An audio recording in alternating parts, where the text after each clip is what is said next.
Hi everybody, guess what?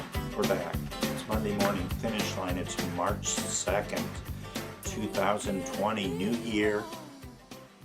This is like this. I'm not sick either. Beginning of March, first time in 7 years, beginning of March, I'm not sick. Cross your fingers. This is, I've been doing a show for almost 10 years now. This is the 7th year Monday morning finish line. I can't believe this train wreck is still around. But you guys, I guess you guys like it, so we'll continue on. I don't know if there's a lot of things to discuss. Yeah, there is. We go February into March. February, I don't like the things where I see at the beginning of February, this guy did this on Twitter, oh my gosh, that they jump a PR first meet of the year and then they plateau and maybe go down. So I mean that's the scariness of starting the beginning of the year, going over a PR like you wouldn't believe, and you don't improve the rest of the year. It's not good. It's that building up status that you want to keep an eye on. This is the biggest meet of the year. No, it's not. It's February. You know, I was asked, you missed this performance at this meet. I'll see him run faster later in the year. So, it's, indoor track, you want to get through March, and then you want to get outside. It's beautiful outside right now. It's 55, 60 degrees. And you know what's going to be in our first outdoor meet of the year? It's going to be 40 degrees. I'm not going to put away my gloves until the end of May. But that's Illinois track and field. So there were some things. This weekend brought out some great performances. And we're going to see better performances as the year goes on. Where are my notes? Where are my notes? Okay, so you can consider indoor track as a three-ring circus. I tweeted that out a year ago where I said, getting ready to go in this three-ring circus. And then the next day on Facebook, I see some coach, this guy doesn't like our place. We've got new paint, we've got new track, he doesn't like our place, he's disrespecting us. I'm not disrespecting you, you guys are paranoid. You can put lipstick on a pig, it's still gonna be a pig, okay? Three-ring circus, here's one of the reasons why it's a three-ring circus.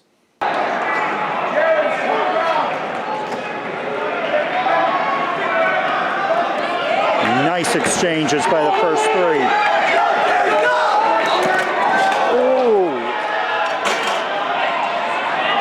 Now that came from the 4x2 at Huntley on Friday night. I went to Huntley on Friday night. The weekend, I had some business matters to attend to. Saturday was a family day, and I feel refreshed. I feel cleansed. But there were a lot of things that went on. I went to Huntley on Friday, and I always go there. Great hospitality. Not that they serve great food or anything like that, but they're so welcoming, and I'm going to go to places like that. And there were some great performance distances. So three things that I saw in the distance races. 3,200. Vincent Van Eck of Minooka just waited, and he made his move with about 1,200 meters left, 6 laps in the race. Ran 9:37. Didn't like how Huntley handled that 3,200 where they weren't keeping track of the laps. So it's like, if you go back and watch the video, which we have all the races from Huntley on Runner Space Plus, and the link is on ilxctf.com. But you can see that there was the two Stevenson kids, they're telling them, you got to run an extra lap. I'm like, no, they're done. They had to run an extra 200 meters, but they were credited with their correct time, so thank goodness for that. So Van Eck ran great. Justin Split, all-stater from Grant. He runs 158, 159. But he went out about 61 the first quarter. He was in the back of the pack at 200 meters, moved up at 400. And right before like at 500 meters, he really moved. And he won that race easily by about 2 or 3 seconds. And then Geisler. Ian Geisler, he's going to be, I think he's ready. I mean, he had a great cross-country season. He's ready to do great things this year. 421, and it was just one of those things, he didn't kick it in. It was like a train that slowly starts up, and then once it gets moving, it's hard to stop. He just continued to pick up the pack, the pace and all of that, because he went through in about 2:11, finished in 4:21. So he just kept going. It was like 63, the pace slowed down the second quarter, 68, then it picked up 66, and then I think 63 final quarter. And then kudos also to Arthur Graham of Naperville Central, the junior. I remember talking to Arthur after NXR, and he's like, yeah, my state meet performance wasn't that great, because he decided he wanted to go out with Josh Methner, 2:06 the first half mile. It's something that he had never done before. Graham just hung in there. He stayed there with Jason Hoffman of Manuka. And, 421, and then Graham and Hoffman, 425, 426. It was a great double for Hoffman. Those are the things I like to see indoors. And outdoors, too. But indoors, when you're working through, you're going through your training, you're not easing off for a meet, or things like that. Hoffman runs a 157 anchor leg from Manuka in the 4x8, and then he comes back and runs 426. He gets third. He was down, he got third, but what a great double. So, what else happened in Huntley? Stevenson's 4x2, and you saw a little bit of it, but they look good. Their sprint crew looked good. Jaleel Perrin, their senior leader of that sprint, they have a good team. And that's a sneaky team. With the team competition in 3A boys wide open this year, anything can happen. So Stevenson looked good with their relays. Plainfield East ends the meet. Are you kidding me, with a 3:30? Pretty good. And basically solo. They did it by themselves. Third and fourth leg took off. Fantastic. Now the meet at Hillside on Saturday, that 55th annual Boys Invite. York 7:59.62. They're going to run faster. That's what I was saying before. I'm like, yeah, I'm going to get to see them run faster. Here's a team that could go after the state record. And they have that talent. And they're not putting all of their guys in there right now. So, interesting. Very interesting to watch. The 55 at that meet, Isaiah Tyler of Proviso East, 6'5'9", Caleb Brown, 6'60" from St. Rita. But there were 12 guys. Top 12 were within 1100ths of a second. Pretty good. Zach Fry in the pole vault, 15.7. Distance races.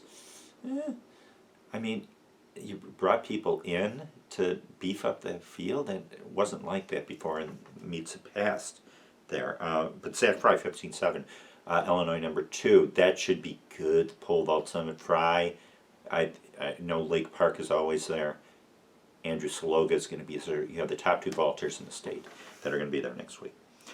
The big one, Ryan Schreiner of Wheaton North, 124.95. Sophomore. And he's going to only continue to improve under his distance coach and cross-country coach, Nate Rowe. But Schreiner was ahead of, I can't remember the name. From Lane Tech. He had a good race. And then Daniel Klisch was third. I don't know what Klisch's split was in the 4x8, but here again, Klisch gets third. But he ran the 4x8, so that's strength, and he ran in their 4x4. The 4x4 is pretty good. Lane Tech 328, Proviso 329, York 330. But it's those doubles. Moriarty, same thing. Kemby Daniel of Lincoln Park, 157, Illinois number 2, but Moriarty second, and Jokiel Thorpe third, and I think Thorpe was in there 4x8 also. So you get those great doubles that you're building, and you're getting ready for outdoors. And you're getting ready for the big picture at the end of May. I learned that the hard way. My junior year in track. We were coming off of a state championship team in cross country. I'm like, I really want to improve. I know I can drop my times. I dropped my times down like about 15 seconds indoors in the 2 mile. Didn't improve outdoors because I was focusing on getting better and not looking at the big picture. I was mad at myself that I didn't run in state that year. So next fall or next winter, my senior year, I ran through every race I trained. I ran like 6, 7, 8 miles after my race was over indoors, just so that I could get that work in. And I didn't really improve indoors off of my PR. But outdoors, my time dropped 15, 20 seconds to where I was running fast. I was with some of the top guys at the end of the year. So those are the things that you need to look at. Look at the big picture. Don't look at the big meet coming up. You want to do good in the big meet coming up, but whatever. Wheaton Warrenville South at their meet on Thursday, 9:55. They didn't load it up. Sam Poglish ran a 220.9 on that 177.8 meter track at Wheaton Warrenville South. Poglish looking good early in the year, 218 and such. Where else? Oh yeah. So doing my stuff on Saturday, I kept looking at my phone, and I saw the results from Accurace timing. Methner ran 9:08.18. Got to tweet that out. I'm like, I wonder what's happening at Olivet Nazarene. Then the results come out. Brett Gardner 9:09 and Jared Crease 9:10 in the deuce. Jeez, Gardner has already entered. I don't know what he's running. At he's already entered for New Balance. He's entered to run there. I don't know if he's going to compete there. I hope he does. Methner's 9:08 went out too fast. That's what his coach said. Went out in about 4:30. Then he clicked in 70s. Just typical Josh Methner style. 2 weeks, less than 2 weeks. He's going to be at the Texas Distance Carnival in the 5K. Same weekend as New Balance indoors. Go to New Balance or go run a fast 5K in Texas. He's running a fast 5K in Texas. Riley Ammenhauser of Neuqua Valley Cheese. 41.3 and 3/4. I don't know what the metric was on that. I didn't write it down. She's Illinois or U.S. number 2, U.S. number 3 in the triple jump, and she's, I think, going to New Balance. She's going to do great there. And then over 19 feet in the long jumps, it's number 1 or 2 in the state, and then 7.35 in the 55 at Plainfield North. Great times, and she's only going to get better. She's only a junior. So I mean, there's other things that happened this weekend. I have a weekend recap. Go to ilxctf.com or ilxctf/runnerspace.com, something like that. You know where to find it. So, and then the great performances that we saw at the end of cross country. I didn't do a finish of cross country season, but Methner winning Foot Locker. What a great race. So proud of the way that he went after it. He destroyed the field. It wasn't like, oh, they're coming back. He destroyed the field. And I'm sure he's going to destroy some records this spring. That would be nice. Caitlin Hart running 16:09. I was proud the way that after not her best race, she said it was her worst race ever at NXN. And then she comes back and pushes the pace until Dudek just took over. And Caitlin gets 4th, but she's a 7-time All-American in cross country. She's best high school runner ever to come out of Illinois, regardless of gender. And she'll show that in track too. That 16:09 that she ran a few weeks ago. She was entering the 3K. She's like, I'm going to go after the 5K. And she runs 16:09. Jeez. So, got that. What else? Oh, yeah. So, other things. Things that bug me during the track season. Kids not watching Crossing the Track, and we saw what happened at Huntley. So, announcers. You announcers. So, we're going to talk about the difference between a heat and a section. Because none of you announcers out there know what the heck the difference is. There is a difference. Heats. You see those at the state meet. You see that in the state meet. You have your qualifying heats.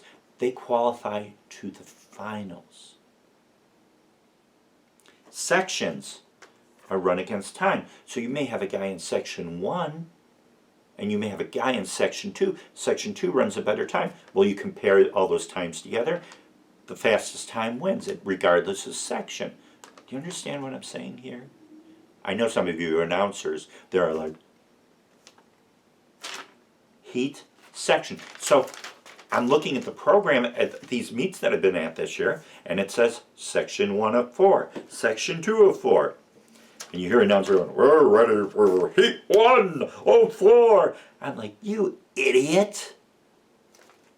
Heats qualify to the finals. Sections qualify or don't qualify are against time.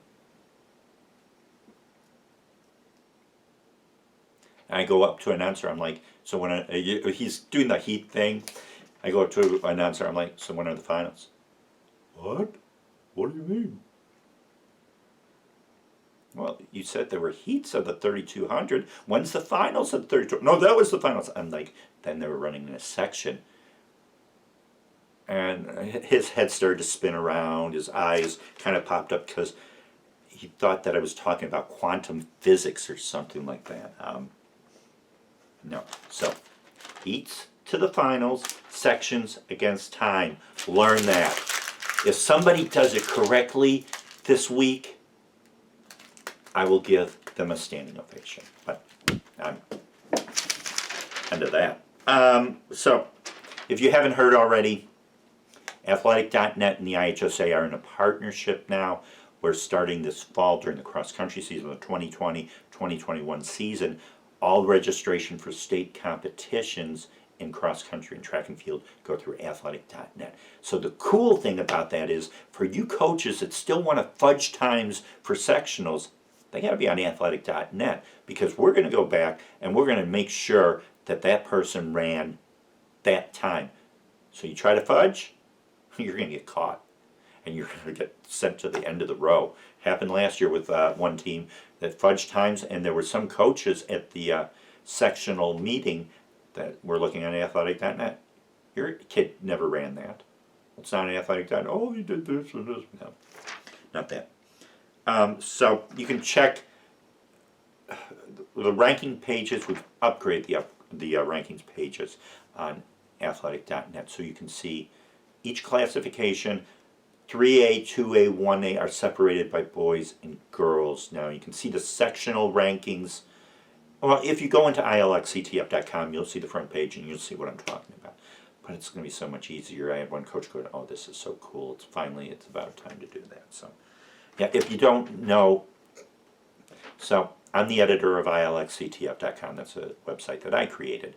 I work for runnerspace.com. You see all the videos that I do go onto Runnerspace. Most of and the rest of the videos, almost, there's 2 meets that won't be under Plus, but everything else will be under Runnerspace Plus. Good subscription thing. You're going to see some great races. You're going to see the great races I'm going to be at, along with other great races across the country. So that, I'm the national director of TFX for DISTAT on athletic.net, which means I'm the coordinator. We get all the results in nationally. I have a great crew, but that's my main job. And then DISTAT.com, I still contribute articles to DISTAT.com. So 4 places. I'm all over the place, but I'm a multitasking kind of guy. That's what I do. Whatever.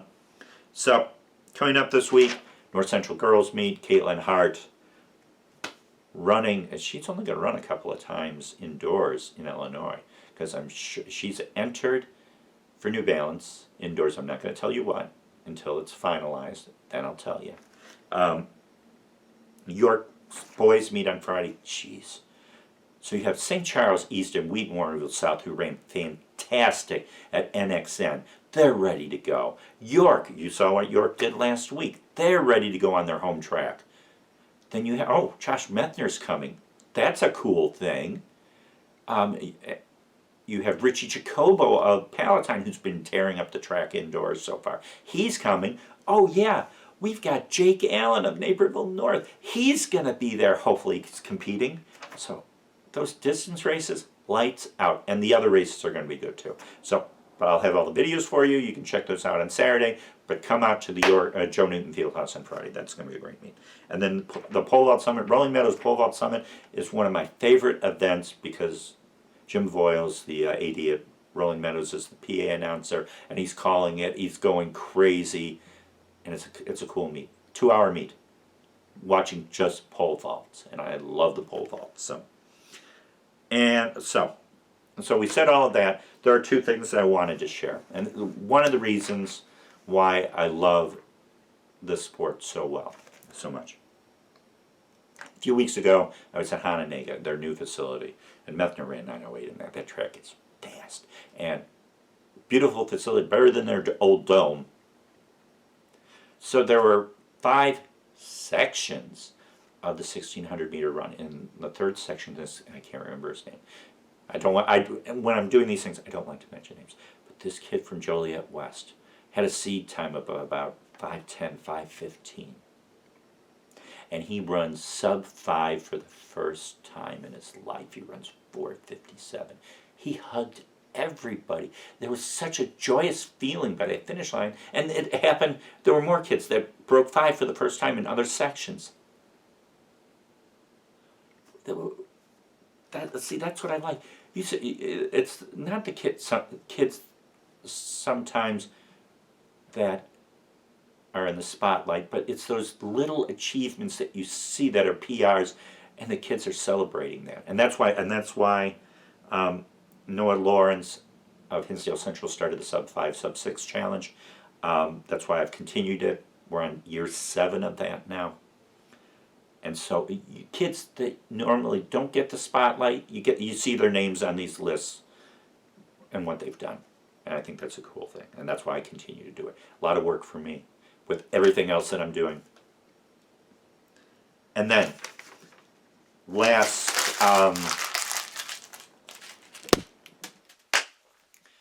Friday at Huntley, talking to a coach, and he's telling me the story.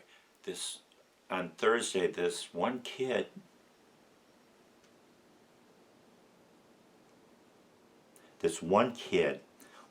sees the entry sheets for the Huntley meet on Friday, goes up to his coach. I see there's an opening in the high jump. He's never done the high jump before. He's a transfer student in there.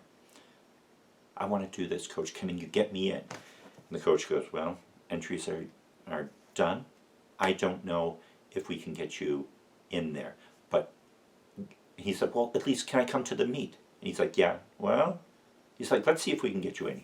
Goes on the bus, gets to the meet, they get him into the meet in the high jump. He wasn't among the top finishers, but he cleared a height, he cleared a PR, and he was jumping up and down afterwards, and it was so cool. Those are the things. Those are the things that make my heart go pitter-pat. And I get a good smile on my face if you're watching me videotape and I see that. If you see me smiling, that's why. Mind you, I love seeing the fantastic performance like KK Hart running 1609, or Methner running 908, or Braylon Johnson. Give me a break, Braylon. I dissed you in the indoor previews, or in the previews, and you're going to do great things this year.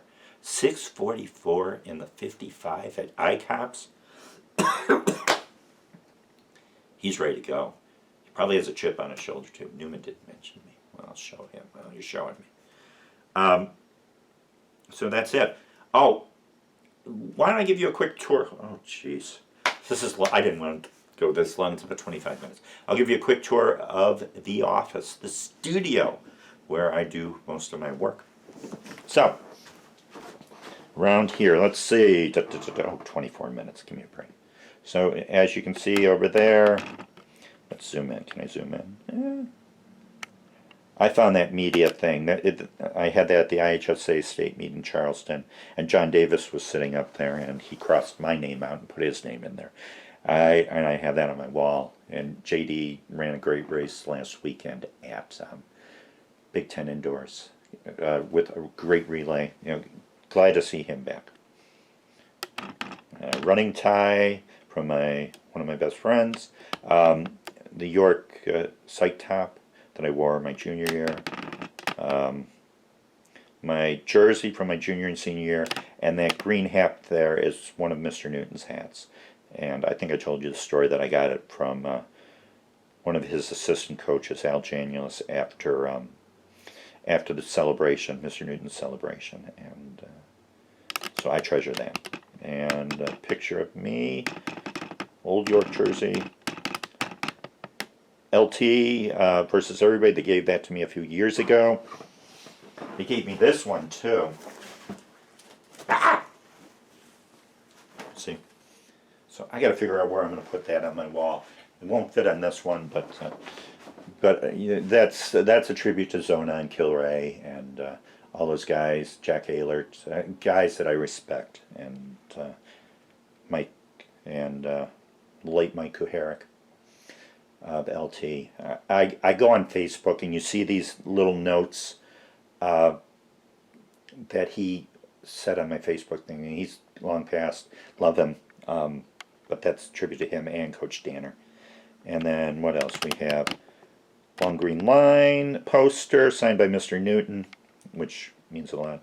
There's a letter right there that Mr. Newton sent to us after state meet my junior year. And that means a lot. Little orange thing is from the Rosenstein family in Urbana. They sent me brownies after state track last year. So that note reminds me of what I do and everything else, blah, blah, blah. And there's other notes there. There's other things. That's a Panama flag. Why do you have a Panama flag up there, Newman? So I got that from Anna Sophia Keller's aunt after she completed her senior season in track. There's a key ring there. And Anna Sophia is one of my favorite athletes that I've covered. Doesn't mean I'm not going to continue to cover and all that. And then there was an article that was written, there's a die stat thing. And there's an article that was written on Chicago Runner about me and everything else. So that was kind of nice to see. So let me zoom back and jump in. Okay. And my die stat cup. Blah, blah, blah. And books that I'm reading right now. So in between doing everything else, I'm working on this one, Wright Thompson. It's a great book. Wright Thompson wrote for ESPN, covered for ESPN. But so far the book is great. And one of my heroes in life, Will Rogers. Go to the Will Rogers Museum if you're traveling through Oklahoma. It's fascinating. Love it.